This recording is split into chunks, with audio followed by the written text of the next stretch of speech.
Qu'est-ce que je disais déjà? À quel moment? Là, juste là.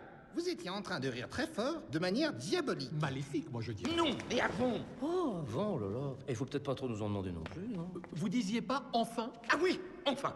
Enfin, je les tiens, ces irréductibles. Après toutes ces années d'humiliation, il n'aura fallu que 4 immeubles et quelques matrones pour en venir à bout. Magnifique, ô César! Bem, então, boa noite a todas, boa noite a todos. É com prazer que eu dou início a mais um ciclo de estudos do Lefama. O ciclo de estudos, para quem está chegando agora, é um projeto de extensão, né, financiado pelo PAEX da Universidade do Estado de Minas Gerais. E como é um projeto de extensão, ele envolve... envolve não, né? Ele almeja atingir pessoas também para fora da academia, e principalmente o público leigo, um público curioso, e professores da rede básica, que muitas vezes, principalmente aqui da minha região, tiveram essa formação sem ter em contato com um professor de história antiga ou um professor de história medieval. Não sei se você sabe, Guilherme, eu fui o primeiro professor de história antiga mesmo aqui da UENG, né? Então, uma geração de pessoas saiu daqui, às vezes saíram melhor, né? Não me encontraram, não me encontraram por aí, mas estou brincando, né? Então, assim, a gente tem um público que anseia muito, né, por esses conteúdos, e hoje a gente vai dar o pontapé em algo que eu gostaria de refinar mais nesse projeto, que é voltar para o ensino mesmo de história antiga. Apesar de ser um projeto de extensão, ainda eu acho que a gente discutiu temas muito amplos, né? Então eu gostaria de refinar, eu acho que a tua fala hoje vai ajudar bastante até para eu repensar como esse projeto vai seguir daqui para frente. Então eu te saúdo, muito obrigado por ter aceito o convite. É um pesquisador que eu gosto como pessoa e admiro também como pesquisador, a gente já se conversou em outros momentos. Seja bem-vindo ao UENG, e fique à vontade. Muito obrigado, Igor Belchior. Esse nome é interessante, né? Um dia eu fui procurar, né, o que significava Belchior. Né? O que significa isso? Né? Comecei a buscar. Enfim... É dono de brechó. Dono de mercadinho, coisa pequena, assim, interessante, né? Aí a minha família é de comerciante mesmo, então, assim, são Belchiores mesmo. São Belchiores mesmo, né? Uhum. Pois é claro que, evidentemente, a gente lembra do Belchior, o Belchior, né, que era o cantor. Inclusive eu tô com ele aqui, ó. Olha só, pois é, tá vendo? Muito famoso a partir da década de 70, né, e tal. Enfim, cara, eu te agradeço muito, é uma satisfação estar aqui no Lepama. Os Guilhermes sempre são tops, cara. Eu espero que a gente não decepcione. Então, assim, vendo aqui embaixo. Muito obrigado, é uma satisfação estar aqui conversando com vocês. Eu já vou começar uma apresentação aqui que tem a ver com a minha fala de hoje. Eu espero que, de alguma maneira, eu traga algumas palavras interessantes para vocês refletirem, sobretudo, sobre o ensino da história antiga. Eu vou aqui compartilhar, eu estou brincando com esse óculos aqui, eu vou colocar mesmo porque essa hora assim, eu já não começo a não enxergar nada, enfim, é um negócio chamado idade. Então, deixa eu compartilhar aqui minha tela com vocês. Eu vou, já deve aparecer para vocês aí uns slides. Apareceu aí, Igor? Já apareceu, tá no jeito. Então, maravilha. Esse título da minha apresentação hoje, que na verdade pode se transformar numa conversa, né, se vocês assim quiserem, é o desenvolvimento do pensamento histórico e o ensino da história antiga nas escolas. Muito bem.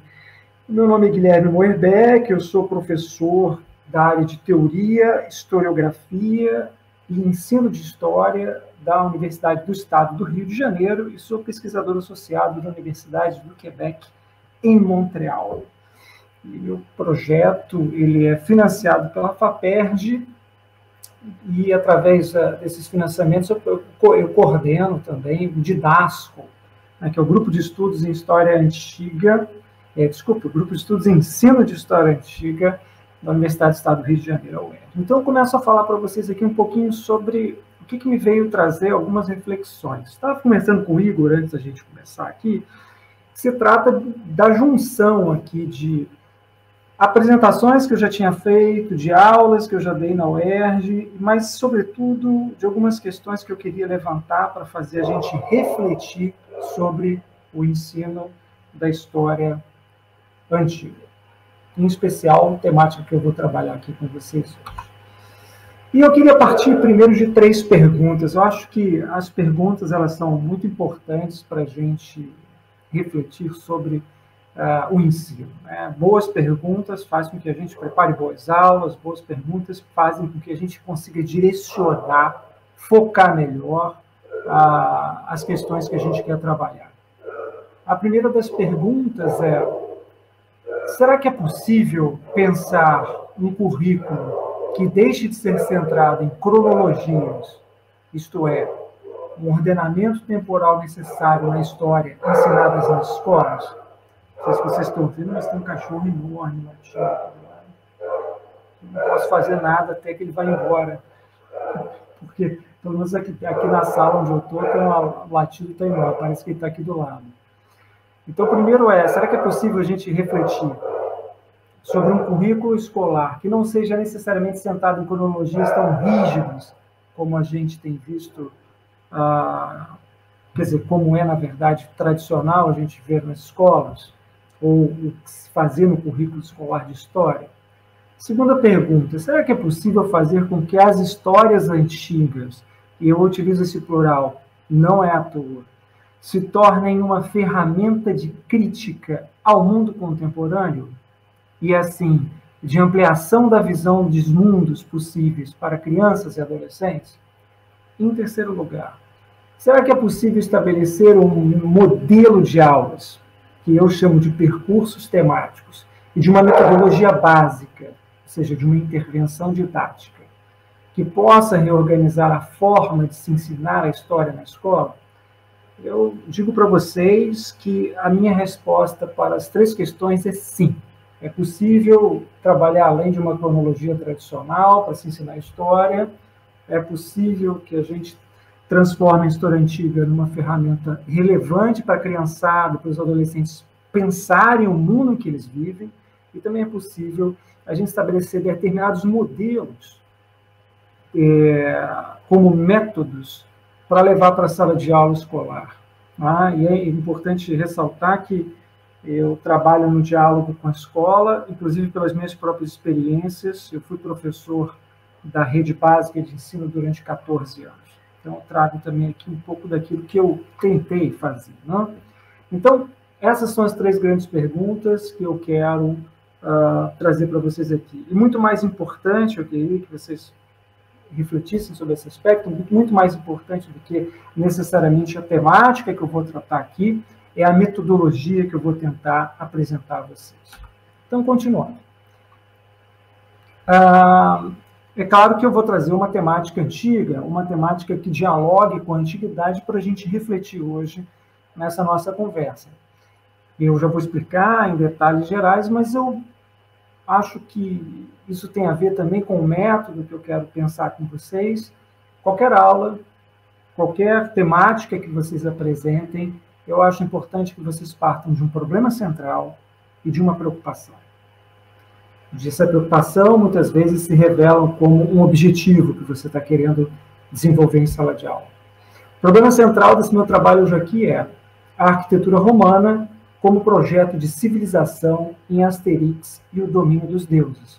Como vocês vão ver, Asterix e o Domínio dos Deuses é um gibi, uma revista em quadrinho, que depois foi tornado um filme, e eu faço referência especificamente a esse filme de 2014. Tá? E o meu problema central é a arquitetura romana sendo utilizada como projeto de civilização nesse filme. E a minha preocupação central é em que medida as reformas urbanas também transformam a vida cotidiana, também transformam a percepção do espaço e além, como as pessoas enxergam o mundo. Então, de alguma maneira, eu quero refletir nesse processo de um projeto de civilização, de um processo de transformação urbana e como as pessoas se relacionam com essa dimensão do poder do espaço, do poder arquitetônico e do poder simbólico. Vamos lá. Então, aí isso aí é só para vocês verem, né? Do lado direito aí,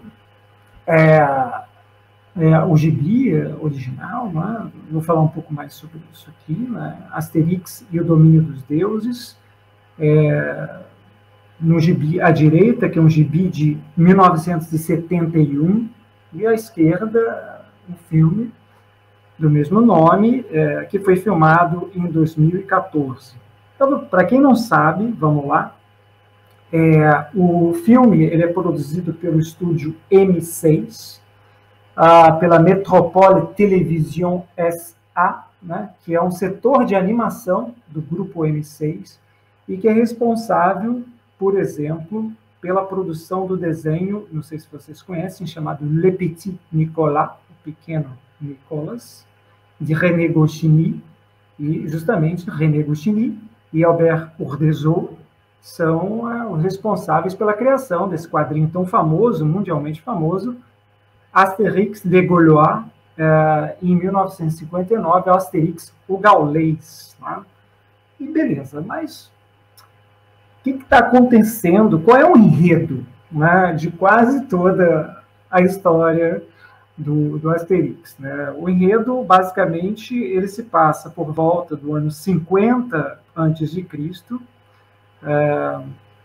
e que se passa um pouco depois da conquista romana, portanto, na região da Gália, e dentro da região da Gália, há lá uma região chamada Armórica, né? Essa Armórica ela fica próximo aos rios Sena e Loire, no nordeste da Gália, perdão, no noroeste da Gália.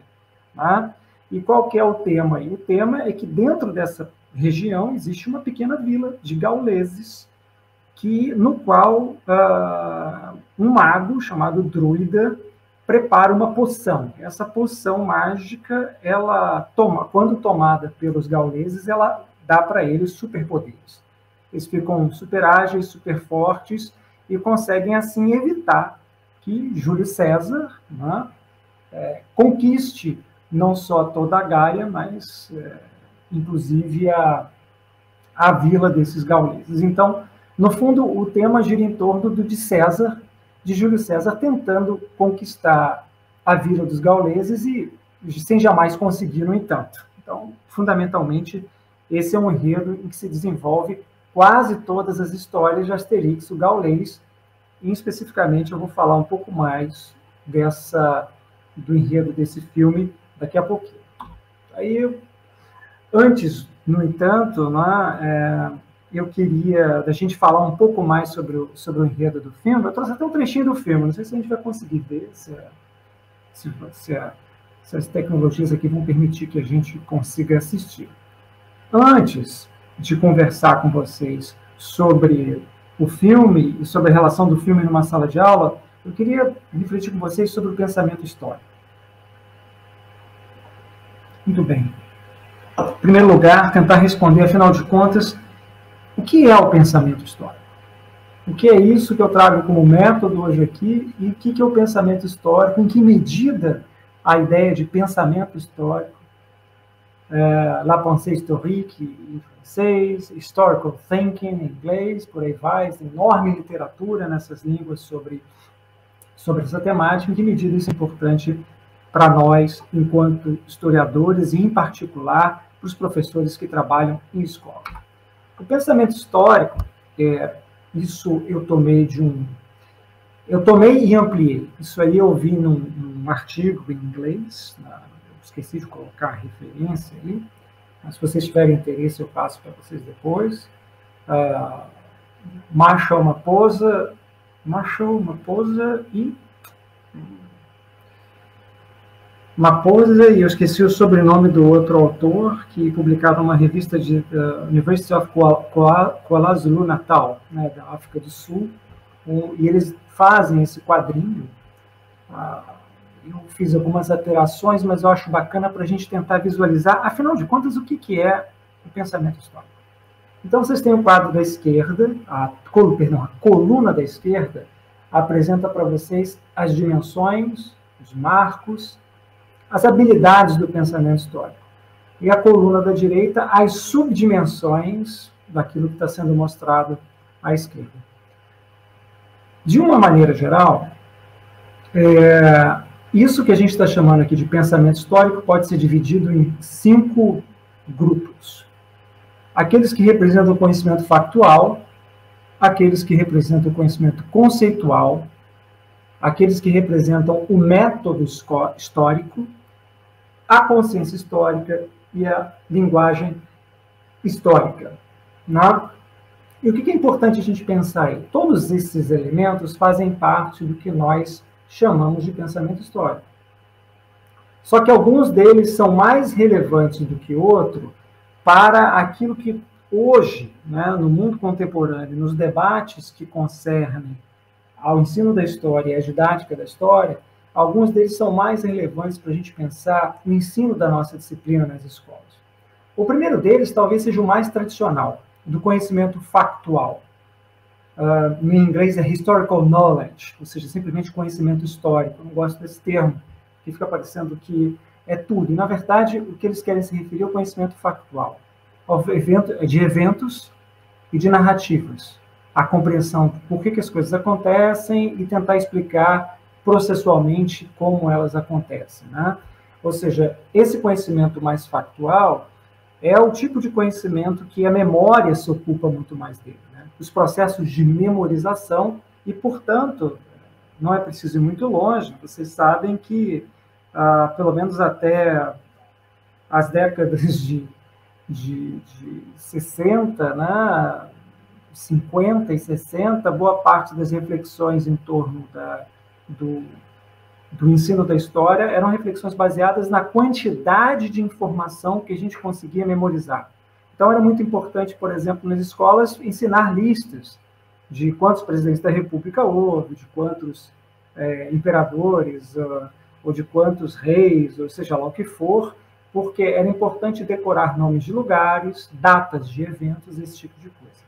É claro que isso faz parte da história e tem a sua relevância você memorizar coisas. Mas isso, sem dúvida alguma, não é o mais relevante dentro do que a gente pensa hoje sobre o ensino de história. Dois dos elementos mais importantes, e os quais eu vou me concentrar aqui hoje, são da compreensão conceitual e do trabalho com fontes, que são relativos ao método histórico. Por quê? Porque a compreensão conceitual ela está dividida basicamente em 2 níveis. E existe um segundo nível mais profundo, por assim dizer, da compreensão conceitual, às vezes é chamado de conceitos de segunda ordem, que eu falo que são aqueles conceitos que nos permitem mobilizar o conhecimento sobre o dever histórico. São os conceitos que nos permitem mobilizar o nosso conhecimento sobre o dever histórico. E que conceitos são esses? São conceitos que você pode utilizar em qualquer temporalidade, em qualquer temática. Você vai estar falando sobre tempo, temporalidade, causa, consequência, motivações, significados, ou seja, relativo ao signo e ao simbólico, dos julgamentos morais relativos ao axiológico, ou seja, como as pessoas julgam as coisas que acontecem, relativos à mudança, mas também à continuidade, relativos à empatia, capacidade de se compreender o outro, ainda que se tome a perspectiva como distância, e as questões ético-políticas, ou seja, como nós dizemos que um tema é mais relevante do que o outro. Isso é sempre uma escolha ética, isso é sempre uma escolha política. Então, é por isso mesmo que o currículo, quando nós escolhemos colocar alguma coisa para um aluno estudar, é uma decisão ética, é uma decisão política, necessariamente. Então, todas essas formas de compreensão conceitual, elas necessariamente fazem parte de uma aula.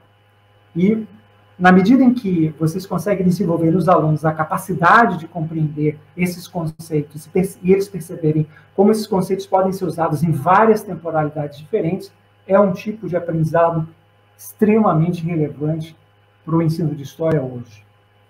E uma questão que é muito importante, depois eu vou citar alguns autores aqui, tá bom? Que fazem parte das minhas referências também. O trabalho com o método histórico, com o que se pode chamar de elementos heurísticos, um pouquinho mais sobre isso já já, e o trabalho com fontes é aquilo que hoje mobiliza boa parte dos didáticos da história em torno do que se chama uma história baseada em problemas, ou ensino a partir de problemas. E isso tem a ver com, fundamentalmente, isso é até engraçado falar, porque eu faço parte de uma geração que, quando foi estudar no ensino médio, estava acostumado a entrar na sala de aula e esperar que o professor desse aquela palestra maravilhosa, não é isso? E a gente ficasse lá encantado ou entediado, aí vai dependendo da qualidade performática do professor, não é isso? E a gente ia lá anotando tudo que o cara estava falando, desesperado, ou da professora, né? Quando eu falo masculino aqui, a não ser que eu fale algo contrário, estou querendo me referir a ambos os gêneros. Então, a gente ficava anotando, desesperado lá, porque no momento em que a pessoa parasse de falar, acabou a aula e pronto, acabou a iluminação. E nisso existe um problema absolutamente profundo, que é a passividade na qual os alunos permanecem. Então, isso era uma frequente, né? A professora, ela tinha que entrar em sala de aula para falar. E os alunos para ouvirem e fazerem exercícios de fixação, não é isso? Chega lá, senta lá, responde uma questãozinha e por aí vai. Só que, pelo menos a partir de reflexões que vêm aí da década de 90, não apenas, mas sobretudo em países de língua inglesa, como Inglaterra, Estados Unidos, Canadá, se começou a profundamente fazer uma mudança nessa lógica, tentando fazer com que os alunos também fossem eles um pouco historiadores. A Ana Maria Mauad escreveu uma vez um texto, professora da Universidade Federal Fluminense, sobre atitude historiadora. É um pouco isso, assumir um pouco uma atitude historiadora, no sentido de tentar fazer com que os alunos da escola aprendam o que a gente aprendeu na faculdade de História. Isso é muito curioso, porque na faculdade a gente aprende que a gente tem que selecionar as fontes, que a gente tem que fazer um cotejamento de fontes, e essas fontes podem ser das mais variadas origens, podem ser fontes orais, fontes iconográficas, fontes escritas, diplomáticas, literárias e por aí vai, que a gente tem que cotejar, ver se uma fonte corrobora a outra ou não, e que a gente tem que, a partir dessa seleção, desse cotejamento, a gente tem que partir para um processo de tentativa de contextualização. E aí que vem o grande problema. Quer dizer, na verdade, isso é a solução do problema. É que quando a gente começa a pensar a contextualização como um momento que é alvejado, momento em que você procura atingir dentro de um processo, e não você começar por ele. Porque a ideia de contexto, erroneamente, é aquela noção antiga de que, poxa, dá um contexto para mim, né? Eu ficava com raiva quando me convidavam para...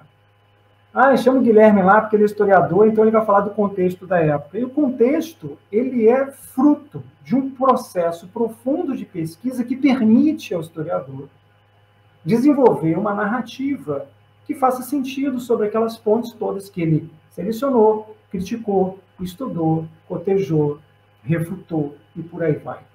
Então, todo esse processo que começa da seleção das fontes, cotejamento das fontes, e para criar a capacidade narrativa dos alunos, depende de análise, de ponderação, de avaliação, para a gente chegar a um momento de explicação. Os alunos da escola têm que passar por isso, porque se eles não passarem por isso, a gente vai continuar colocando eles numa posição passiva, numa posição de espera, ao invés deles justamente descobrirem por eles próprios, guiados por nós, professores, evidentemente, num percurso temático, numa intervenção didática, a gente tentar guiá-los num caminho em que eles possam trabalhar um pouco como historiadores. Então, essa aqui é a minha proposta fundamental e é um pouco a partir disso que eu reflito com vocês aqui hoje, tá bom? Continuando, então, o pensamento histórico, às vezes as pessoas falam sobre o letramento histórico. Em espanhol, a gente ouve em alfabetização histórica, e por aí vai. A gente está falando basicamente da mesma coisa, que é o desenvolvimento de um conjunto de habilidades intelectuais. Da consciência histórica, ou seja, da capacidade de você transitar entre as questões do presente e do passado, de olhar o futuro, de perceber possibilidades de futuro, de entender a relevância, a pertinência de temas e conceitos, tudo que é escolhido dentro de um currículo por vocês. Quando vocês forem dar aula nas escolas, esse processo depende de uma escolha, e essa escolha é uma escolha ético-política, das maneiras de trabalhar a partir de problemas, de uma história-problema que não é só a história do Mark Bloch, do Zanal, a proposição do Zanal, de uma história baseada em problema, não é só para pesquisa, ela pode ser para ser trabalhada na escola também. E desenvolvimento de características que eu já falei, como a empatia histórica, a dimensão ética, política e dos processos cognitivos relativos à perspectiva histórica. Tudo isso está envolvido, tudo isso está envolto no que a gente chama de pensamento histórico. E aí, eu começo a refletir com vocês aqui sobre alguns desafios conceituais através dos quais os alunos vão ter que passar numa aula como essa. Imagine a situação seguinte, eu costumo propor aos meus alunos na UERJ, os colegas que eu converso, a ideia de um percurso temático. O que é um percurso temático? O percurso temático é aquele que você escolhe uma determinada temática que pode ser desenvolvida durante um bimestre, durante 2 bimestres, ou mesmo durante o ano inteiro. A pergunta que eu faço é, será que a ideia de projeto de civilização, será que a ideia de civilização e culturas, será que essas ideias que têm a ver com romanização, assimilação, que eu vou falar um pouco para vocês agora, será que elas podem ser desenvolvidas também em outras temáticas? Eu temo que sim, eu acho que sim, eu acho que a gente pode levantar isso como outras possibilidades em outras temáticas. Então, isso faz um percurso temático, um percurso que você pode voltar a essas questões durante não só uma aula ou 2, acabou, gente, acabou, já dei a matéria, chega, um abraço, e não, a gente pode voltar a isso em vários momentos, e é um pouco dentro desses desafios conceituais que eu gostaria de trabalhar hoje com vocês aqui, tá? E refletindo um pouco sobre essa questão dos processos, do projeto de civilização e tudo mais, eu queria chamar a atenção para uma citação do Benjamin. Eu vou falar um pouquinho dessa citação do Benjamin agora, e depois a gente volta a ela para ver se faz sentido o que eu estou falando. Uma vez o Walter Benjamin, naqueles escritos sobre o conceito de história que ele tem, ele vai dizer o seguinte: os despojos, ou seja, os despojos de guerra, aquilo que você imagina, aquilo que você ganhou da guerra, você é o vencedor. Então, tudo aquilo que você ganhou com a guerra, como é de praxe, são também levados no cortejo. Ou seja, você ganha e você vai mostrar que você ganhou. Você vai exibir a sua vitória. Você vai ritualizar o seu poder. Geralmente, lhe é dado o nome de patrimônio cultural. Não há documento de cultura que não seja também documento de barbárie. O Benjamin está querendo dizer, de alguma maneira, e que não há um documento disso que se constitui como um patrimônio cultural que também não seja um documento oriundo de algum tipo de violência. E já que a gente está falando sobre isso, deixa eu voltar aqui, eu fui para frente. Eu queria que vocês refletissem junto comigo acerca desses conceitos. Imagine que esses conceitos fossem conceitos que os alunos de vocês tivessem que lidar. Evidentemente, eu estou consciente que eu estou dando essa explicação para alunos que são alunos de graduação, eventualmente para as pessoas já graduadas, e, portanto, evidente, vocês vão ter que fazer um processo, não só de adaptação, porque não é só essa questão, é um processo de tentativa de criar um percurso para que os seus alunos entendam do que se tratam esses conceitos. De projeto a projeto de civilização, e de romanização, e de helenização. Em primeiro lugar, eu queria falar para vocês um pouquinho sobre o conceito de civilização. O que é o conceito de civilização? Civilização, em primeiro lugar, é um conceito perigoso, tá? E muitas vezes, o conceito de civilização ele é autorreferencial. Ou seja, quando se fala de civilização, está querendo falar de a nossa civilização. Tá?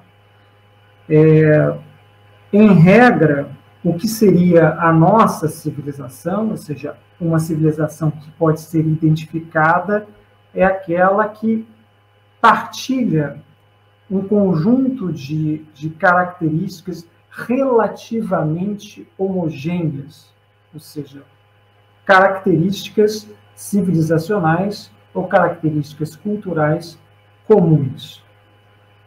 Por exemplo, por isso mesmo, é possível, a despeito de qualquer controvérsia, é possível se referir à civilização islâmica, ou é possível se falar em civilização ocidental. Por quê? Porque se parte do princípio que as pessoas que estão inseridas nessas civilizações, elas partilham de determinadas características que se consideram relativamente homogêneas. Agora, aonde que está o perigo do conceito de civilização, que eu acho que é importante que os alunos entendam da onde vem esse conceito. Em primeiro lugar, civilização é algo que tem a ver com o passado. Portanto, civilização é um conceito que aponta para origens.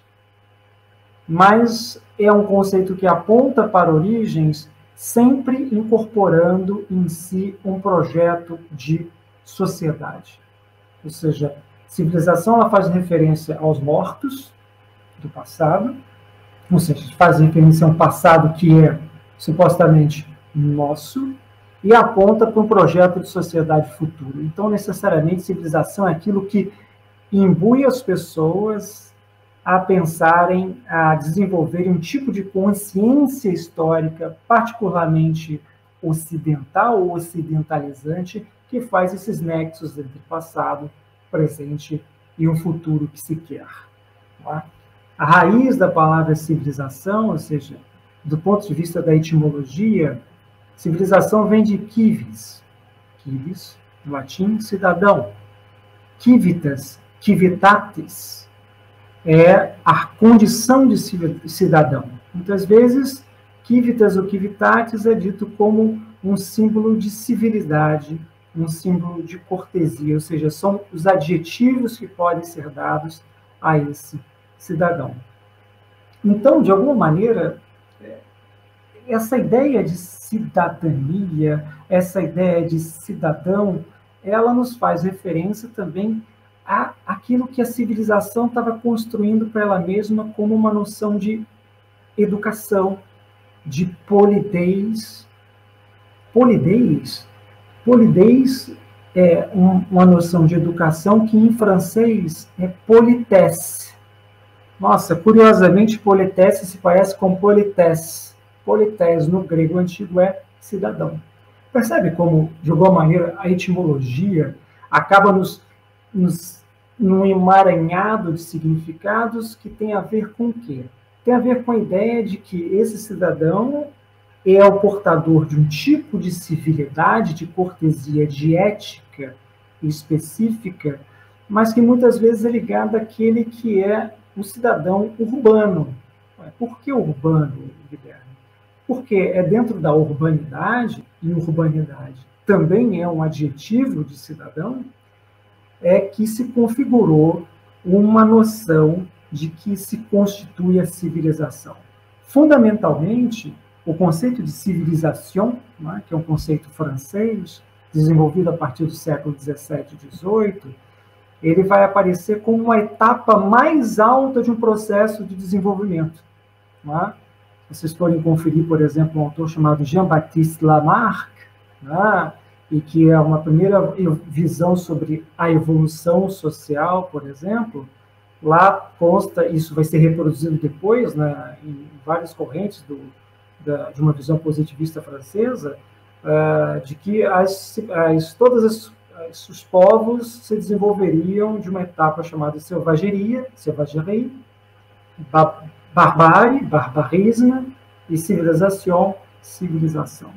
Então, o importante aqui é notar o seguinte: a noção de civilização não é uma noção inocente. Quando a gente utiliza essa noção, de alguma maneira a gente está falando de progresso. Quem conseguiu atingir um certo nível de progresso.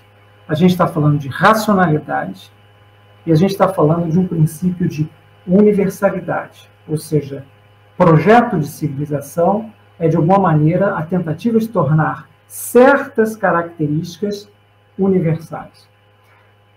E notem o seguinte, para a gente terminar essa parte mais conceitual, civilização e cultura são coisas diferentes. Tá? Geralmente, cultura, ao contrário de civilização, que é um conceito articulador do tempo de um progresso de uma determinada cultura, ou de culturas no plural, na cultura, ao contrário, a gente está se referindo a algo mais específico, a algo mais particular, que vai se tornar um conceito essencialmente antropológico, né? E, portanto, que tem a ver com o específico. O particular, quando se fala uma cultura específica, a gente está falando de um lugar onde um determinado grupo tem certas características, sejam elas simbólicas, sejam elas materiais.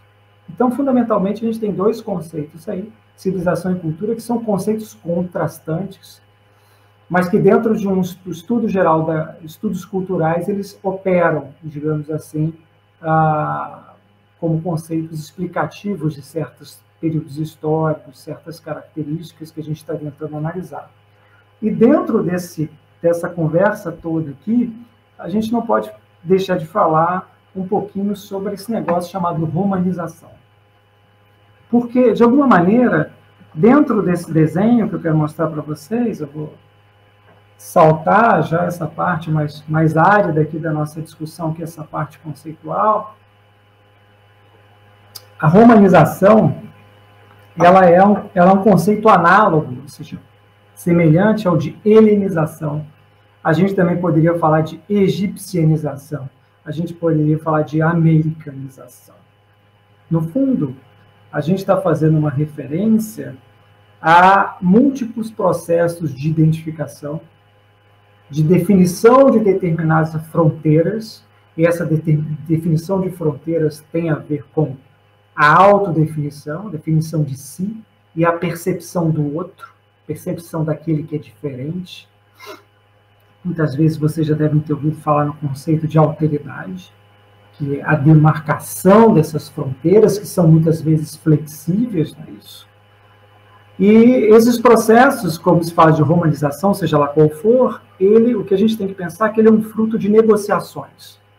Ele é resultado de muitas tensões, e que vão envolver diversos grupos sociais, e esses diversos grupos sociais vão se relacionar com esses processos de romanização, de domínio cultural romano, por assim dizer, de maneiras diferentes.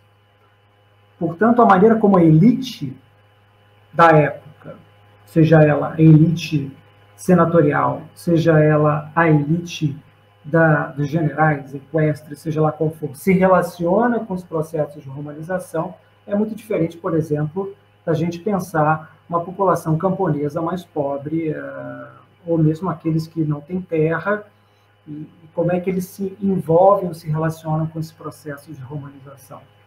Muitas vezes, esses choques culturais em que determinados grupos são muito mais fortes do que o outro envolvem processos que na antropologia se falou de assimilação.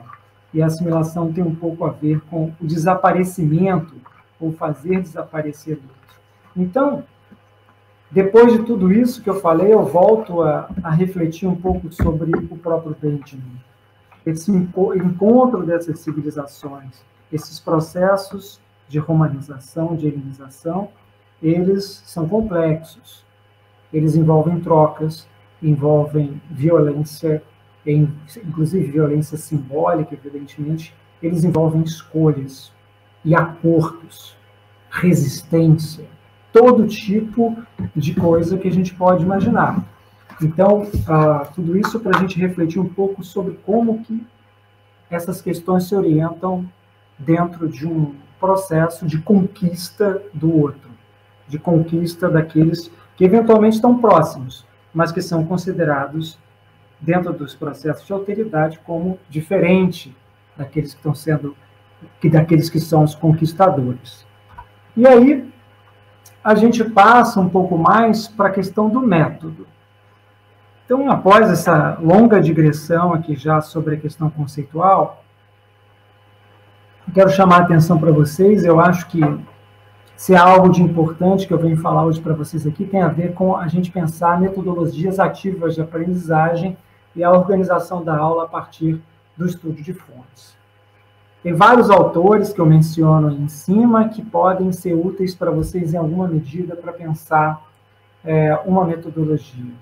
A metodologia que eu gostaria que vocês criticassem e pensassem sobre ela, ela se divide fundamentalmente em 3 partes.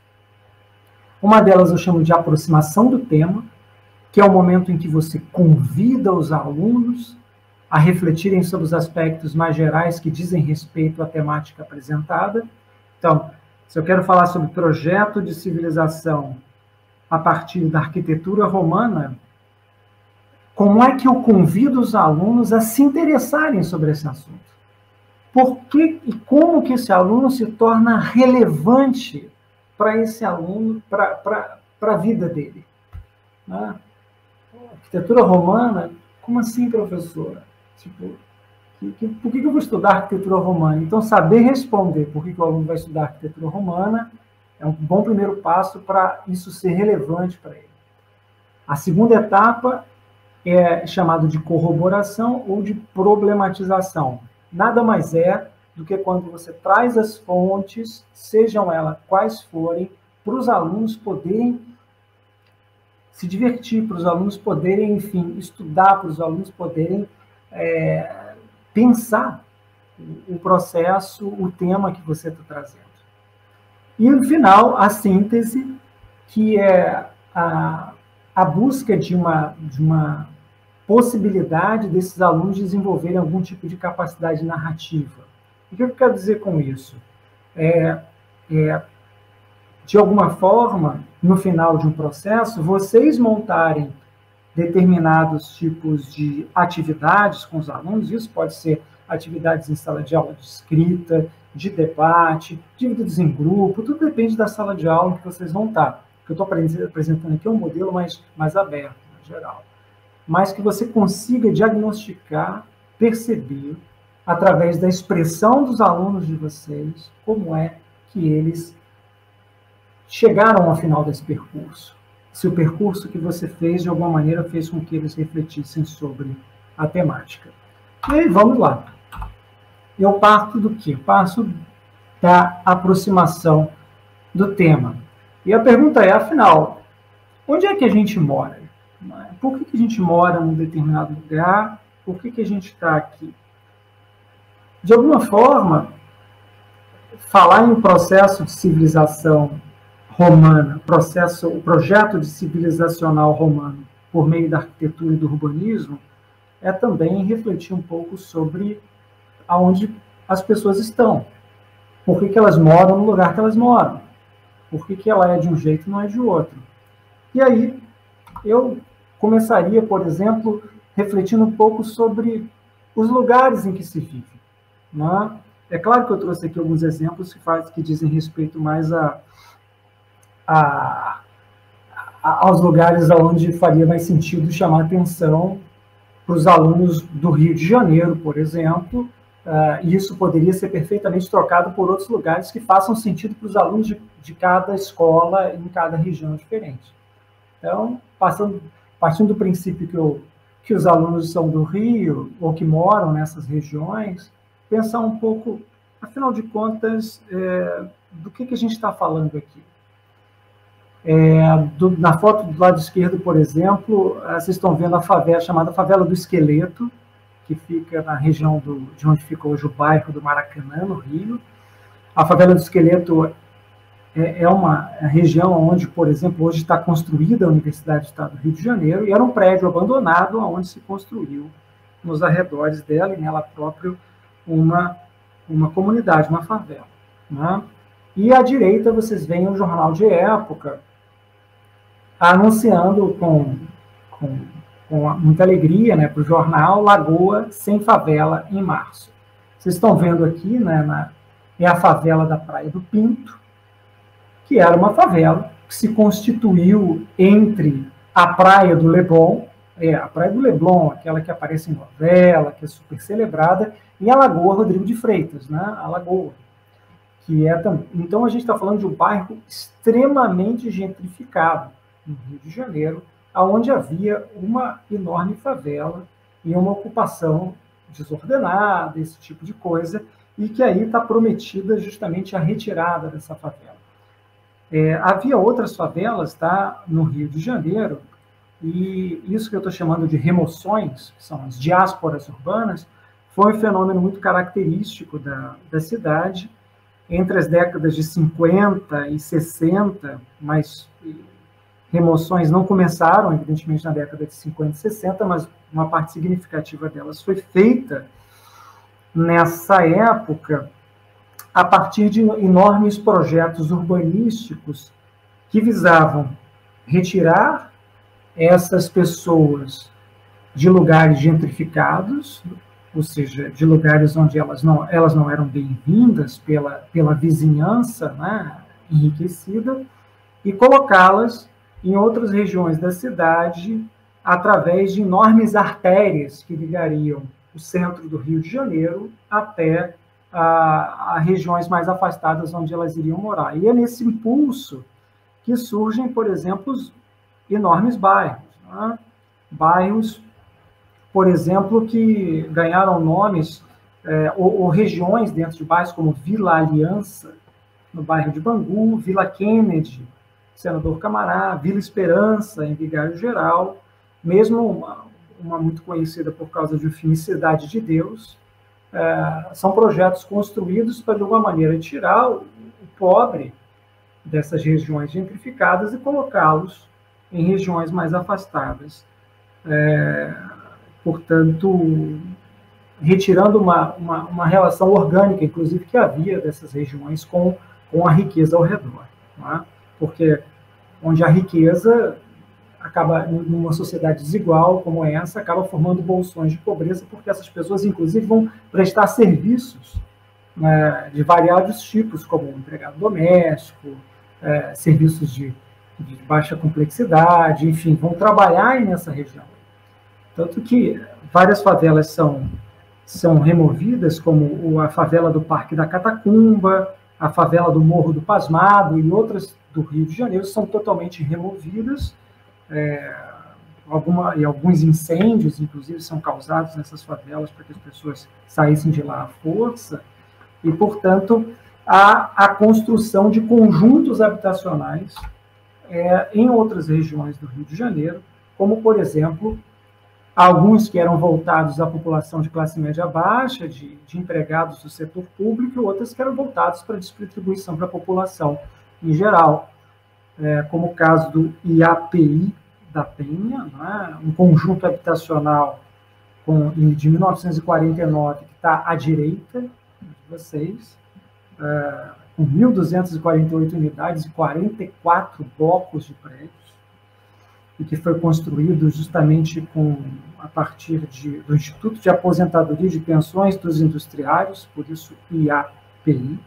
A ideia era da moradia barata e financiada a longo prazo, ou então de espécies de projetos que recebiam auxílio do exterior, como o caso da Aliança para o Progresso, né, que vai financiar a Vila Kennedy. Então, eu estou falando disso tudo, de alguma maneira, para mostrar que a tessitura urbana, ou seja, a cidade, ela vai se transformando a partir de determinados projetos que guardam, nesse caso aí, uma destruição dessas favelas ou de expulsão das pessoas onde elas estavam em um certo nível de crueldade. A gente tem que lembrar que isso não é nenhuma novidade. Quando, no início do século, se destruiu, por exemplo, um casario que era ocupado, chamadas Cabeças de Porco, que eram ocupadas no centro do Rio de Janeiro, para transformar o Rio de Janeiro numa espécie de Paris tropical. A reforma Pereira Passos, uma parte significativa dessas pessoas foram ocupar a atual chamada Favela da Providência, e surgem as favelas do Rio de Janeiro. Então, nesse processo que tem muito a ver com a formação da cidade do Rio, né? Olhar para a paisagem do Rio de Janeiro significa olhar para as favelas. Entender a formação das favelas, de alguma maneira, também faz parte de entender o lugar que essas pessoas ocupam.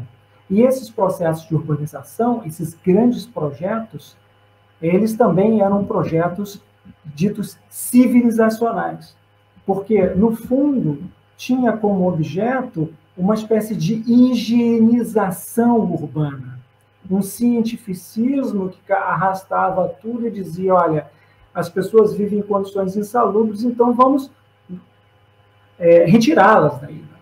Ao invés de construir a possibilidade de elas permanecerem ali com saúde, não, vamos retirá-las. Então, havia todo um discurso ideológico por trás disso.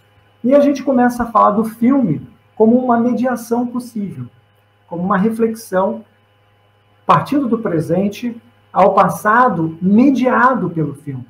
Veja que não é nem um passado propriamente romano, mas tomando a mediação do filme. O que vocês estão vendo aí são duas cenas. À esquerda, Júlio César, no filme, olhando sobre uma espécie de maquete, onde ficava aí a armórica, e à direita, a mesma coisa, só que aí vocês conseguem ver uma espécie de enorme maquete, de mapa, onde há uma espécie de reprodução de uma espécie de estética, né, urbanística específica romana, só que traduzida em prédios como se fossem verdadeiros conjuntos habitacionais, o que não deixa de lado, evidentemente, a construção de elementos que a gente vê na própria arquitetura romana, como o anfiteatro de um lado, o teatro do outro, a região portuária, mas vejam como isso tudo, de alguma forma, essa construção toda, que é o domínio dos deuses, o tal do condomínio chamado domínio dos deuses, ele tem como intuito principal cercar aquilo ali. Isso que eu estou falando ali é isso que está sobre aqui, esse sinal de interdição é o quê? Ali era a Vila dos Gauleses. A ideia, então, desse processo de civilização, desse projeto de civilização urbanística, é a de sufocar e destruir aquela favelinha ali, portanto, que a gente pode tirar e arrancar do mapa. Então, de alguma maneira, é pensar essas lógicas sobre as quais a gente está falando de projeto, esse conceito de projeto de civilização por meio da arquitetura e por meio do urbanismo. Nesse caso, significa o apagamento e a destruição daquela população que ele vivia anteriormente. E a gente começa a falar um pouco do filme, tá? Eu vou tentar passar um pedacinho do filme já para vocês, um pedacinho mesmo do início, mas isso é uma análise que eu fiz do filme assistindo, né? Fui lá, assisti o desenho e fiz uma análise dele, e isso foi publicado, quer dizer, isso vai ser publicado num artigo que eu escrevi com um colega lá do Quebec, que se chama Thierry Desjardins. Para mim, existem 4 dimensões visuais nesse filme. Dimensões visuais mesmo, ou seja, o que a gente pode visualizar e identificar. Isso tem a ver, ou simbolicamente, do ponto de vista arquitetônico, se refere a primeira dimensão visual se refere à Vila Gaulesa, arquitetura gaulesa. A segunda, a arquitetura romana em Roma. A terceira, a arquitetura romana na armórica, e a quarta não tem a ver exatamente com a arquitetura, mas tem a ver com as consequências da urbanização, ou seja, como que o projeto de civilização e urbanização ele vai influenciar no modo de vida das pessoas. E assim como no mundo contemporâneo, o modo de vida pode ser absolutamente transformado, porque as pessoas são obrigadas a se retirar, obrigadas a ir para outro lugar que elas, inclusive, desconhecem, também pode acontecer assim no que está sendo apresentado aqui pelo desenho. E aí eu começo a mostrar para vocês um pouquinho, enquanto o joguinho vai rolando aí, essas redes temáticas e problematização. E aí, eu termino a primeira parte, que é a aproximação do tema, que é chamar os alunos a se interessarem, porque, afinal de contas, qualquer cidade que vocês forem, há projetos de urbanização, há projetos arquitetônicos que muitas vezes vão contra aquilo que uma parte da população acha aceitável. Aqui no Rio de Janeiro, por exemplo, na cidade do Rio, houve uma enorme discussão em relação à Vila do Autódromo, que nos processos aí de reconstrução da cidade, de novamente criação de grandes artérias que vão ligar um lugar ao outro, importantes, foi destruída, foi demolida uma vila de moradores pobre de uma determinada região, indo para a Zona Oeste, e isso gerou, evidentemente, um grande conflito, uma grande questão em torno da manutenção ou não daquela região. Se a gente perguntasse, por exemplo, a uma urbanista como Jane Jacobs, que escreveu um importante livro acerca da vida e morte das grandes metrópoles, ou alguma coisa nesse sentido, morte e vida das grandes cidades das Américas, de um livro de 1961, ela acharia um absurdo fazer isso que fizeram com a Vila do Autódromo. Provavelmente ela proporia incorporar, de alguma maneira, aquelas pessoas ao tecido urbano que estava sendo refeito. Mas, em tempos de grandes projetos envolvendo muito dinheiro, parece que, em nome da modernização, a gente passa por cima das pessoas. E é um pouco sobre isso que o filme discute também. É um pouco a noção de civilização versus barbárie. A civilização representada pelos romanos e o projeto de urbanização romana, e a barbárie representada pelo atraso e pela simplicidade do povo e da vila gaulesa. Então, de um lado, a arquitetura romana, de outro lado, a arquitetura gaulesa. E o problema é que, eu repito um pouco o problema que eu enunciei lá no início, mas acho que é um problema que os alunos têm que tentar responder, em que medida a arquitetura, ou seja, os prédios, as edificações e a urbanização, ou seja, como é que a gente dispõe, como é que a gente ordena o espaço habitado, como que essas coisas elas influenciam a vida, o cotidiano e muito mais do que isso, a visão de mundo. Será que a gente pode perguntar para os alunos, será que o espaço é vivo? Será que ele conversa com a gente? Será que ele diz coisas? E será que a gente entende essas coisas? São coisas interessantes de perguntar e ouvir as respostas que os alunos vão ter depois desse processo, claro. E a gente vai vendo aí o negócio. Primeiro, falar um pouquinho sobre a Vila Gaulesa. Eu vou tentar abrir isso aqui. Se não funcionar, o Igor me avisa. E a gente passa, eu vou continuar falando. Deixa eu ver aqui. Deveria funcionar. Opa! Não sei se vai rolar. Abrir esse link aqui. Se ele não vai me deixar só se eu sair da apresentação. Aqui. Vou apertar um ESC.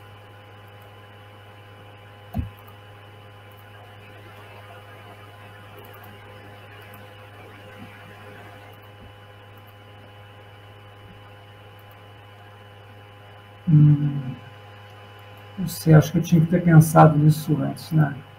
Acho que não vai funcionar, não. Posso tentar copiar isso aqui? Não está me deixando copiar? Não. uma imagem, acho. Tenta colocar no navegador. Pois é, eu estou tentando copiar para jogar no navegador, mas não está deixando. Tá. É como se fosse uma imagem. Será que eu não sei se eu tenho aqui? Eu havia... Se estava aberto. Ah, tá aqui, ó. Não sei se vocês enxergam minha tela ou não. Tá aparecendo aqui. Está enxergando? Tá aparecendo? Então eu vou colocar um pedacinho. Vamos ver se sai o som para vocês. Tem algum som para vocês aí? Ou... Não, Não? sou do microfone só. Ah, tá. Então Pois é, porque eu teria que fazer algum jeito aqui para ele captar o som eu não vou saber fazer isso aqui, não. Eu queria, vou mostrar para vocês só um trechinho aqui do início do filme, que ele justamente ele mostra a Vila da Armórica e o projeto aí do Júlio César, né?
Então, a ideia fundamental aí, como ele fala, se esses bárbaros recusam Roma, é Roma que vai até eles. Ou seja, deve ter voltado aí. É fundamentalmente a ideia de que, se eles resistem ao poder de Roma, Roma vai destruí-los. Destruí-los como, nesse caso? Como César não consegue destruir o meio da terra, ele vai tentar cercá-los com a arquitetura romana e fazer com que eles se deixem seduzir pelo modo de vida, pelos costumes propriamente romanos. Então a gente começa no que ele está mostrando ali, é justamente um pouco disso. Um pouco de uma harmônica simples. Uma arquitetura que a gente chamaria de vernacular, ou seja, uma arquitetura que aquele próprio povo desenvolveu, mas uma arquitetura simples, uma arquitetura que nada tem a ver com a monumentalidade e o poder de Roma. Fala. Aqui pra mim tá falhando, agora começou a falhar bastante a tua voz. Peraí então. Deixa eu ver aqui se você continua chegando aqui Eu acho que foi depois de você botar o vídeo aí, deu uma... Deixa eu tentar tirar o vídeo aqui. Deixa eu desligar aqui. O vídeo, que esse canal tem interferência. Pronto. E agora? Tá me ouvindo aí, não? Tá travando ainda. Eu não sei se também é só comigo. Tá travando aí pra quem tá ouvindo a gente? Comentem aí no chat pra saber, que às vezes é no meu computador, né? Mas começou a picotar depois que você botou o vídeo. E agora eu não sei aqui, porque eu não mexi em nada aqui. A Milena comentou lá também que tava picotando um pouquinho. Tá picotando? Posso tentar aqui mudar um pouco. Posso tentar desativar aqui o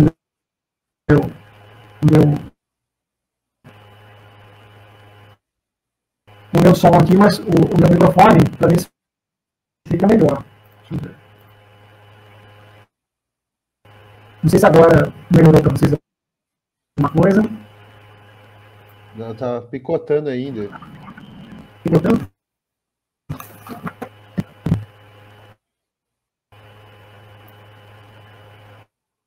É que toda vez que a gente tenta projetar vídeo, às vezes a internet dá essa desestabilizada. Sabe o que você faz? Faz rapidinho, Oi? sai e entra da sala. Faz rapidinho, sai e entra da Tá, sala, que vou às fazer vezes isso inicia, então. assim. Vou fazer isso aqui, peraí.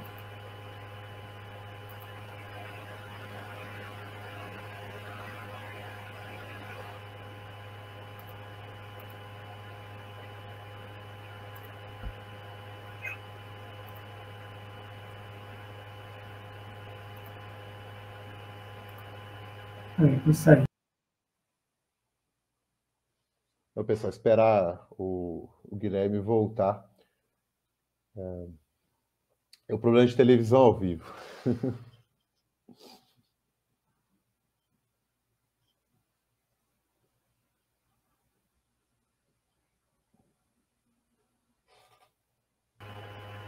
Fala, Igor. E agora? Agora voltou o som normal. Voltou? Voltou. Só não voltou aqui para o meu microfone. Peraí, senão não ouço você direito. Deixa eu voltar para o meu fone. Aqui, meu fone. Clicou aqui no meu fone. Peraí, só um segundo. Aqui.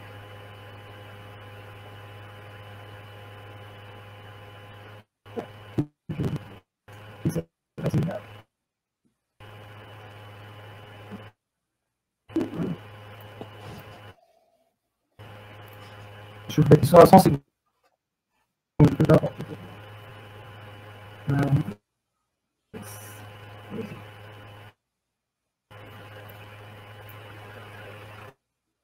Bom, você consegue me ouvir agora, Igor? Não? Consigo. Consegue ouvir direito? Consigo. Tava tudo bem até a projeção do vídeo, né? Então, assim, não perdemos nada, não. Foi só depois então. da projeção. Bacana. Deixa eu continuar aqui, então, já estamos caminhando aqui para os finalmente. Vamos lá. Vocês devem estar vendo aí agora, né? Então, falando um pouco sobre aquilo que eu estava mencionando aqui antes, sobre as 4 dimensões visuais, né? A primeira dimensão visual é essa vila gaulesa, da arquitetura gaulesa, que vocês viram um pedacinho ali do vídeo, o Júlio César planejando a destruição daquilo ali, e a da arquitetura, a segunda dimensão, romana em Roma, né? E isso vai aparecer em alguns momentos, né? Principalmente, e vocês viram um pouquinho disso nas imagens do gibi, na maquete surgem construções romanas monumentais que circundam a Vila Gaulesa, né? E o César vai dizer, serão condenados a se adaptar ou a desaparecer. Logo em seguida, o arquiteto vai dizer que deem lugar à civilização. Vamos arrancar as árvores da floresta deles. Vocês estão vendo aí como o termo civilização vai ser usado, né? A civilização é representada pelo nós. O nós quem? Os romanos. Então é a nossa civilização que se impõe àqueles bárbaros, selvagens, involuídos dos gauleses. Essa é a visão romana. E uma coisa muito interessante que é aí, certamente, a inserção de uma temática contemporânea no filme é o problema ecológico. Né? Vejam como isso é interessante para a gente pensar, inclusive, a importância de populações indígenas e a preservação de reservas florestais. A civilização é aquela que vai fazer o quê? Arrancar as árvores da floresta. Porque é necessário desmatar para levar o quê? A civilização. E se a gente pensa que hoje no Brasil a preservação das reservas indígenas é absolutamente fundamental para a preservação da própria floresta, a gente tem aí a criação justamente de uma espécie de contrariedade entre a civilização que leva a modernidade e a destruição contra, supostamente, o povo simples, bárbaro, selvagem, mas que, no entanto, preserva a floresta. Então, isso são questões interessantes para se pensar, inclusive, com os alunos. E aí a gente pode começar a pensar, ou a levar para os próprios alunos um pouco dessa coisa do desenho e como que isso aparece na própria arquitetura romana que ainda é preservada. E eu trouxe só um pouquinho para vocês, e isso pode ser investido mais numa aula, né, com a meninada, a arquitetura romana na Armórica e a arquitetura romana em Pompeia. Pompeia também foi uma cidade conquistada pelos romanos. A população que lá habitava era de outros grupos étnicos que, em algum momento, no final da República, digamos, no último século, vai sendo progressivamente até ser totalmente conquistada, e a Pompeia vai passar por um processo de romanização. E esse processo de romanização leva consigo os elementos arquitetônicos, ou seja, então a arquitetura ela tem também a ver, e o urbanismo, com o ethos, com aquilo que se define de um caráter próprio dessa civilização. E esse processo, evidentemente, é um processo de domínio, é um processo de conquista. Aqui vocês estão vendo à esquerda o anfiteatro de Pompeia e à direita os dois grandes prédios que parecem, na verdade, grandes condomínios modernos, né? É uma invenção dos desenhistas, né? Mas para traduzir um pouco essa ideia de uma monumentalidade e, ao mesmo tempo, de um negócio muito contemporâneo, que são as pessoas que vivem em apartamentos cada vez menores, né? Ou seja, e tem uma coisa muito engraçada no desenho, que existe um momento do desenho que eles fazem um anúncio no Coliseu de Roma, né? No Anfiteatro Flaviano, eles fazem lá um anúncio de olha, venham você morar também na Armórica, fica apenas a 7 dias da cidade de Roma. E ninguém queria ir para a Armórica. Imagina, lugar distante, isolado, ninguém estava querendo ir para lá. E eles fazendo maior propaganda como se fosse uma espécie de saia da sujeira de Roma e vai morar num subúrbio agradável, gostoso, você e sua família. Tem um pouco dessa coisa do suburbano, ou seja, aquele que não mora mais no centro de Nova York ou no centro das grandes cidades, porque é tudo meio sujo, devassado, e vai morar onde? Nos chamados subúrbios. Veja que subúrbio no Brasil, em geral, tem uma conotação negativa, enquanto subúrbios em outros países têm a conotação de lugar residencial, porque ninguém mais queria morar, até uma certa época, nos grandes centros. E uma das coisas que pode ser trazido para a sala de aula é pensar as inovações técnicas da arquitetura romana. Trouxe algumas brincadeiras aqui, mas que a criançada certamente já viu ou vê no dia a dia, como são, por exemplo, esse negócio chamado arco de meia volta, esse arco que está aparecendo aí logo à esquerda, e a partir desse arco, que aparece também no desenho, eu vou mostrar já já, que eles fazem as chamadas abóbadas. Ora, a abóbada de berço nada mais é do que um túnel, né? Todo mundo que entra num túnel entra, de alguma maneira, numa espécie de abóbada de berço. Se a gente fala em abóbada de arestas, a gente começa a fazer construções como muitas das igrejas têm abóbadas de arestas, que é para criar esses espaços internos grandiosos. E esses arcos de meia volta servem para construir os aquedutos. Mas aquedutos que aparecem em várias cidades, não só de Roma, mas em outros lugares no mundo, como eu vou mostrar. Vejam aqui, essa fiadeira de tijolos, fazendo um arco de meia volta, que se você projetar ele mais para frente, ele vira uma abóbada, mais um caso ali de um arco de meia volta, e como eles aparecem, por exemplo, no anfiteatro de Pompeia, do lado de fora, né? Vejam aí vários arcos de meia volta que servem para sustentar e criar esse espaço, e essas abóbadas de berço. Arcos da Lapa, famoso, né, por causa do carnaval e tudo mais, aqueduto da Carioca, por onde passa o bondinho lá em cima. Hoje em dia não passa mais água, ele trazia água das fontes até as partes mais baixas da cidade, e hoje é por onde passa o bonde de Santa Teresa. Outras coisas também podem ser trazidas numa sala de aula, é pensar um pouco como que os romanos começaram a inventar esse negócio chamado de alvenaria. A alvenaria que a gente vê hoje em dia, os pedreiros construindo, né, assentando tijolos, e eles inventaram tijolos, revestimentos de vários tipos, né? Quadrados, com desenhos em losango, ou então com aqueles, como se fossem tijolos mais fininhos, ou seja, várias formas de justamente trabalhar o concreto, né? Vejam aí no caso do próprio concreto romano mostrando isso aí, como é que isso é feito. Então, assim, tudo isso mostra um pouco da experiência arquitetônica e a experiência daquilo que a gente está chamando de urbanização. E o interessante é a gente pensar, no final das contas, as consequências da urbanização.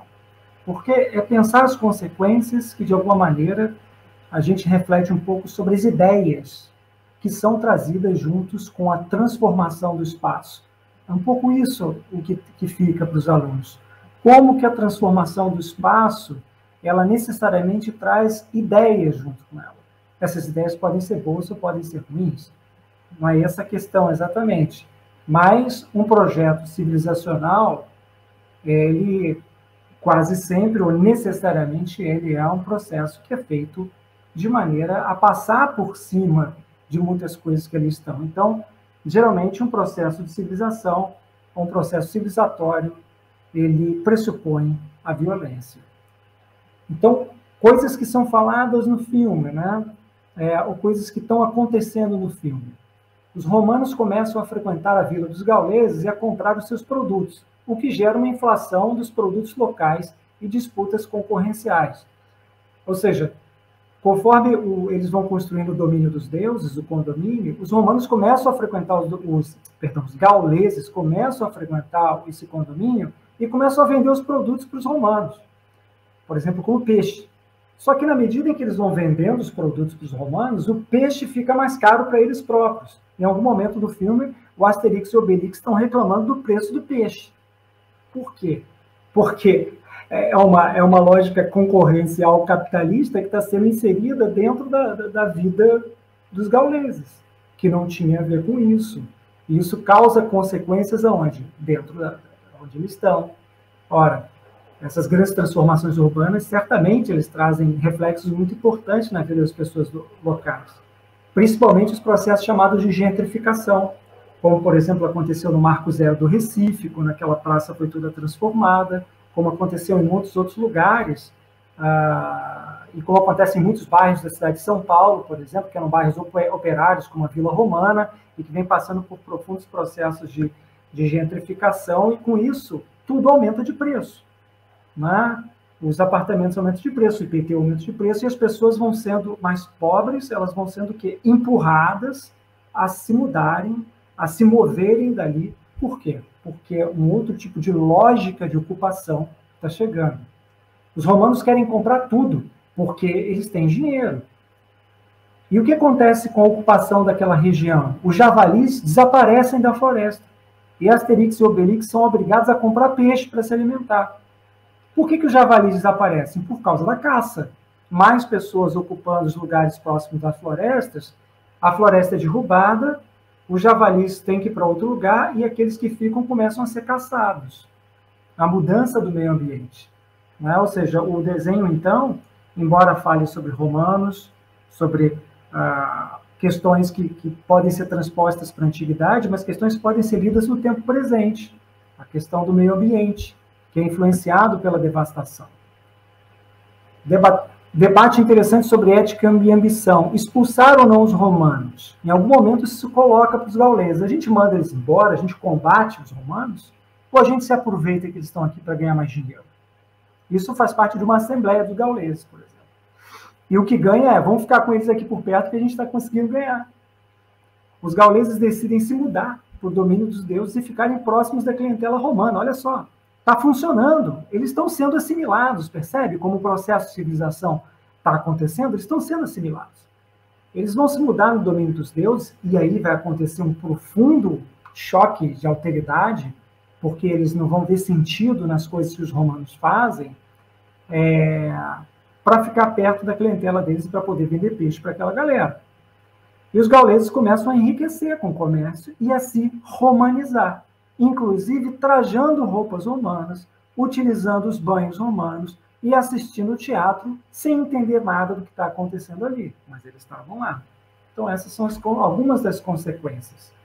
E coisas interessantes também para chamar a atenção com os alunos são os elementos axiológicos. O que é isso? O axiológico, aquilo que apareceu lá na metodologia lá na frente. São julgamentos de valor. O que um pensa do outro? Por exemplo, a caracterização dos gauleses. Quem são eles? São os bárbaros bigodudos, remete ao figurativo. Tá? Um anúncio durante uma luta entre gladiadores, ressaltando as vantagens da vida fora de uma grande metrópole. Um novo bairro a menos de 3 semanas do centro de Roma, isso havia comentado. Uma fala do senador, ele diz: a civilização dos selvagens bigodudos está finalmente acabada. E os produtos de Roma são sempre mais caros. Ressalta um problema tipicamente contemporâneo do alto custo de vida das metrópoles, ou seja, os romanos, inicialmente, eles não queriam se mudar para essa região distante, mas quando eles chegam lá e percebem que tudo é mais barato, eles começam a ficar felizes. Por quê? Porque em Roma tudo é mais caro. Ou seja, é uma transposição de um problema contemporâneo para o mundo antigo, mas que pode ser muito bacana para discutir com os alunos.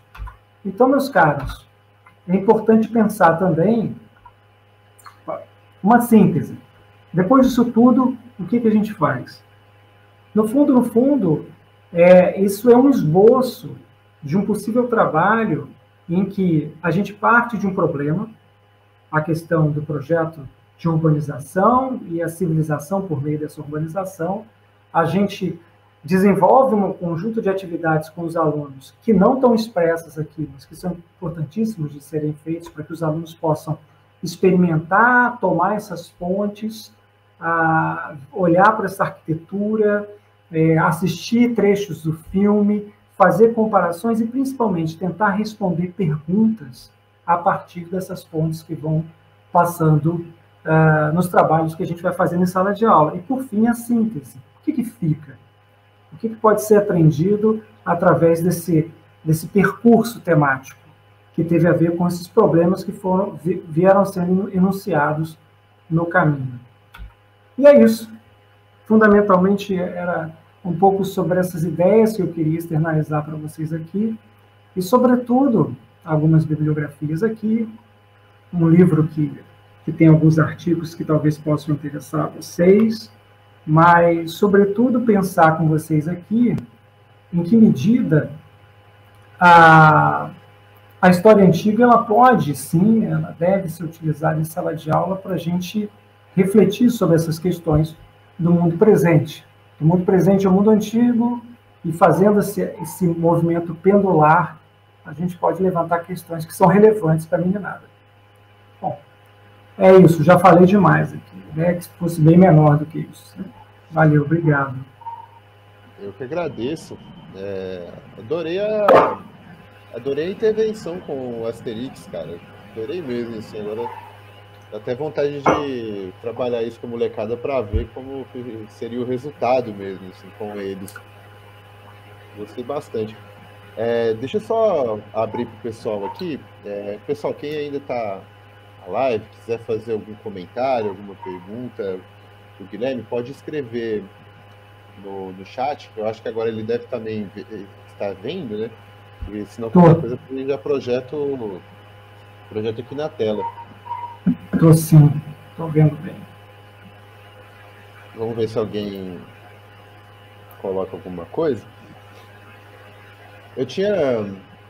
Não é propriamente uma pergunta, né? Mas eu tinha reparado essa questão da arquitetura em desenhos, principalmente com a oposição que eles fazem entre a arquitetura medieval, que daí entra aquele arco gótico, com esse arco românico.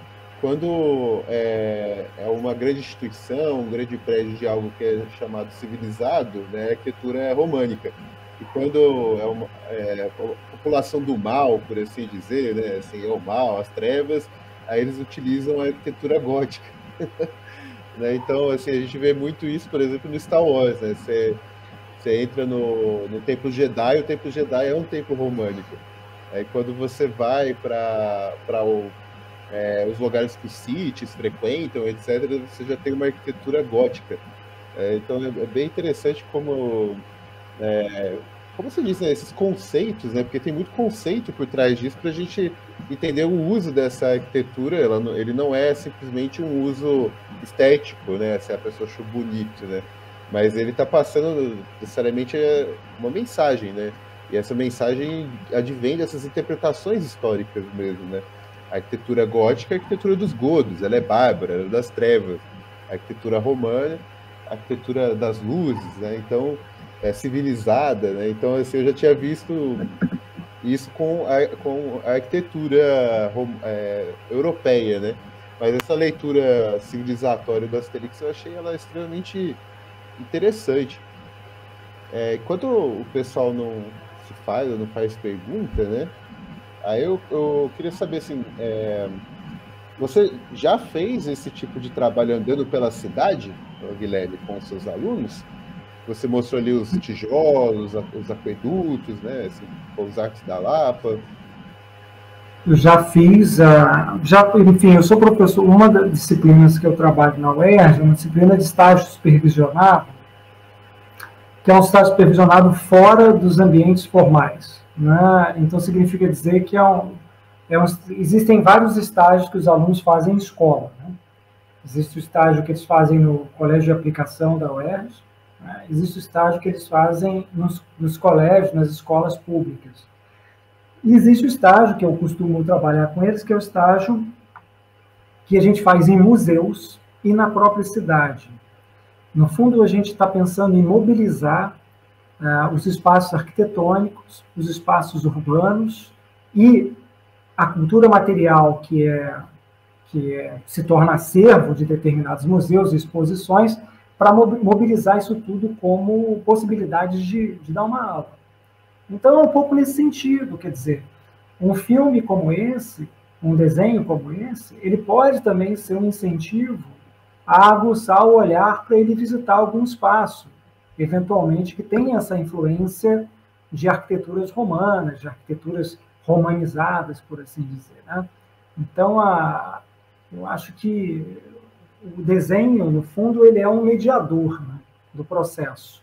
Ele não é uma finalidade, né? Ou seja, a ideia não é só assistir o desenho como diversão. Claro que o desenho é divertidíssimo, eu acho excelente, engraçadíssimo o desenho, mas eu acho que a ideia da gente em sala de aula é tentar mobilizar certos elementos que estão aí nesse desenho para tentar fazer a meninada pensar. Eu acho que é muito aparente dentro do Asterix e Obelix, né, nesse desenho especificamente, esse contraponto entre civilização, que se expressa na própria maneira de viver dos romanos e na própria arquitetura. A arquitetura é uma arma da Monte César, né? A arquitetura está sendo usada ali como uma arma. A urbanização é uma arma. Ou seja, como a gente não consegue vencer por meio da guerra, a gente vai cercá-los com a arquitetura romana, né? E se você... porque é difícil, mas existe assim a região ali onde ficava aquela favela que eu mostrei, né, na imagem do jornal. Ela foi construída uma região de prédios, né, um prédio de condomínios para populares, que foi construído pela Igreja Católica e tudo mais, que chama Cruzada de São Sebastião. Uhum. Essa cruzada, ela é justamente hoje uma espécie de enclave popular e, portanto, de prédios muito, muito simples, né? Imagina uma arquitetura pensada para ser popular, colada num shopping de altíssimo consumo, que é altíssimo, de consumo super gentrificado, que é o shopping Leblon.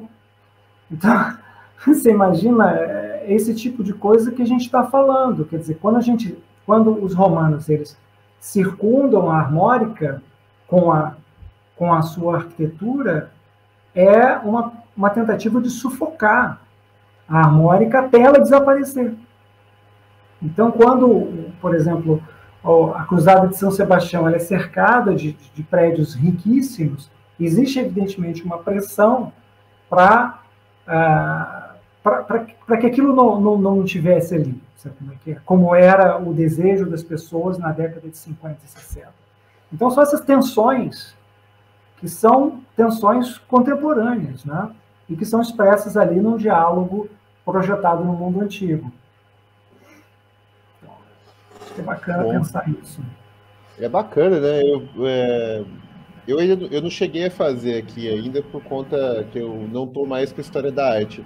Mas é interessante quando a gente entra nessas igrejas que foram extremamente readaptadas também, né, ao longo de séculos, e mostra também essas reminiscências, né, que o Barroco ele é um projeto civilizador também da coroa portuguesa.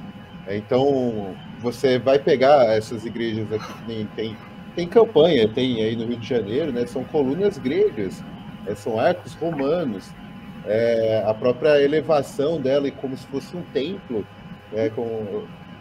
um templo antigo, né? Então a gente a própria praça do Fórum, etc. Então a gente dá para fazer essa comparação justamente com o projeto civilizador de César e o projeto civilizador da coroa portuguesa do Brasil, para além do que você mostrou dos tempos modernos, né? Então eu acho que assim dá para contar uma longuíssima história do Brasil, da urbanização brasileira, fazendo essa ponte aí com o Asterix. A leitura que você fez aí, eu acho que ela é muito rica, né? Porque ela se aplica, eu acho que é daquilo que você falou de um debate temático, né, ao longo do ano todo, dá para se fazer isso. Porque você pode elencar essa questão diversas vezes. Você está falando da história do Brasil agora. Essa questão pode voltar. Como é que isso se coloca, por exemplo, numa cidade como a que você mora? Ou numa cidade, por exemplo, como Ouro Preto, né, que é famosa justamente por causa dessas catedrais. Qual o significado disso no processo de urbanização? O que isso significa em termos gerais, em termos de domínio, né, de um determinado grupo social sobre outros? É isso que está em questão. Né? Eu acho que é isso que o desenho ajuda a refletir. E a gente pode levar isso para Roma, pensar Roma mesmo, propriamente dita, né, no tempo de Júlio César, ou no Principado, seja lá o que for, aí o professor escolhe, né? Eu acho que a questão das conquistas romanas está muito ligado também ao que se faz com aquilo que foi denominado de terras públicas, né? Isso o agir públicos romanos, né? É uma constante, né, de debates importante, porque tem a ver com a divisão dos interesses, inclusive, um deles que vai levar ao final da República, né, as tensões para a Guerra Civil. Então, tudo isso pode ser, eu acho, de alguma forma, mobilizado durante o ano, para discutir e rediscutir como um percurso temático.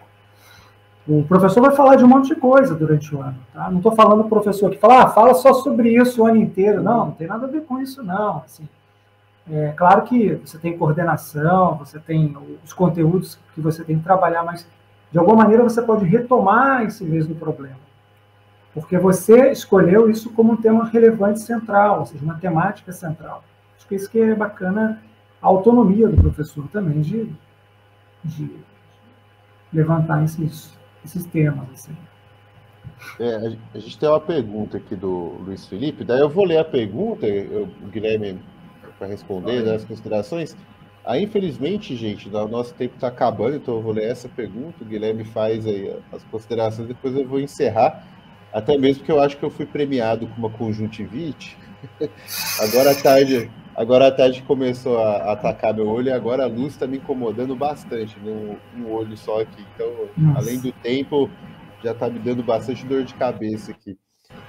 O Luiz Felipe está dizendo, as histórias de Asterix e Obelix foram criadas com o propósito de divertir e não com a pretensão de ensinar história. Pergunta agora, como podemos apenas usar esses personagens famosos para separar da história real e a sua fantasia para os alunos? Então, eu acho que é o mote, né? Você toma a história e você toma a temática que está sendo levantada no filme como uma possibilidade de pensar a história. Né? Ou seja, o Asterix e Obelix é uma possibilidade bastante lúdica de fazer com que os alunos vejam esse conflito que está sendo colocado entre civilização e barbárie e ver se eles conseguem enxergar isso em outros lugares, como no próprio tecido urbano onde eles moram. Então, é verdade, assim. E vou te falar uma coisa, as coisas que são criadas para divertir, elas são ótimas para a gente pensar a história. Porque muitas das vezes é pela estratégia do riso que é feita a crítica, não é isso? Já nos ensinava François Rabelais, ou seja, que a inversão do riso é a crítica do social. Então, se a gente pegar, por exemplo, a questão do Asterix e Obelix nesse filme, ele está fazendo a gente rir muitas vezes, mas está fazendo a gente pensar sobre as questões que estão sendo colocadas ali. Né? Tem, por exemplo, a figura do escravo, que não dá para falar de tudo, que é muito interessante porque é um escravo de origem africana e que ele se transforma num líder, numa espécie de sindicalização dos escravos. O que, por um lado, é engraçadíssimo, porque ele não quer deixar de ser escravo, mas ele está lutando pelos direitos dos escravos. Então, do que a gente está falando ali? Se não temáticas relativas, por exemplo, ao mercado de trabalho, à proletarização das pessoas, ao desmantelamento das garantias do estado de bem-estar social, quer dizer, um monte de coisa que a gente pode atravessar num discurso como esse e que está colocado ali. Mas o que eu volto a dizer, assim, as coisas que fazem a gente rir são boas para fazer a gente pensar também.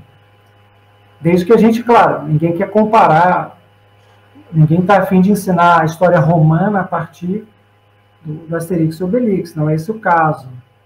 Né? Provavelmente, assistindo um filme como esse, você vai entender muito bem o que naquela época em que ele foi produzido, quais eram as questões que deixavam as pessoas preocupadas. Como me parece a questão ambiental. A questão ambiental está claramente colocada no filme. A questão ambiental era um problema na Roma Antiga? Claro que não. Não havia essa questão ambiental na época. Pelo menos me parece que não era uma questão relevante para a época pensar se a destruição de algumas árvores ou não afetaria o clima. Mas me parece que ali a destruição causada pela expansão urbana é uma questão que se reflete no meio ambiente, com o desaparecimento dos javalis, por exemplo. É isso. Então, fica aí para inspiração. Muito bem. Você comentou agora, eu sempre ri muito do Asterix e eu sempre refleti dessa risada, né? Desde que você falou, na questão dos limites dessa civilização, né? O quão civilizados são aqueles que se dizem civilizados. Porque os romanos muitas vezes são risíveis, né? Você fica assim, Exato. Que civilização que é essa? Né? Quer dizer, então, eles se arrogam a civilização e é isso que o Benjamin chama a atenção, né? De como que a civilização, muitas vezes, ela expressa um processo muito violento, né? Então, no fundo, no final das contas, que civilização que a gente quer construir? Né? Que futuro que a gente quer construir? Se é um futuro risível como esse, violento, que não dá atenção ao meio ambiente e que quer destruir uma pobre vida, que é tão importante para eles, né? Destruir um pedacinho pequenininho, quer dizer, eu acho que tem umas questões éticas mais de fundo e que é bacana levantar com a meninada, sobretudo quando a gente está pensando no ensino fundamental. Né? 6º ano, por exemplo, acho que essa experiência seria bem bacana. Muito, muito bacana. E como eu disse, eu fiquei com vontade de dar uma aula usando isso, assim, para ver como seria o resultado com a molecada. Então é isso, pessoal. Mais uma vez eu gostaria de agradecer o Guilherme pela presença, pela excelente reflexão. Né? Assim, foi muito legal mesmo acompanhar a tua fala, foi muito legal revisitar o Asterix também, muito legal pensar em coisas que eu não tinha pensado a respeito dos quadrinhos, né? dos filmes dele. Gui, sinta-se à vontade para voltar quando bem quiser. A UENG também é tua casa. Fique sempre muito à vontade de frequentar o Lefama. E é isso aí, cara. Obrigadão. Eu que agradeço a você, Igor, e a todo mundo que aguentou aí, resistiu bravamente. Eu queria ter feito uma fala mais curta, mas acho que em algum momento eu me empolguei, comecei a falar demais. Foi bom. Mas, enfim, eu agradeço muito e deixo meu abraço para todo mundo e uma boa noite. Então, beleza, pessoal. Boa noite aí para todo mundo. Me despeço aqui. Mês que vem a gente volta, então, com um outro episódio. Até!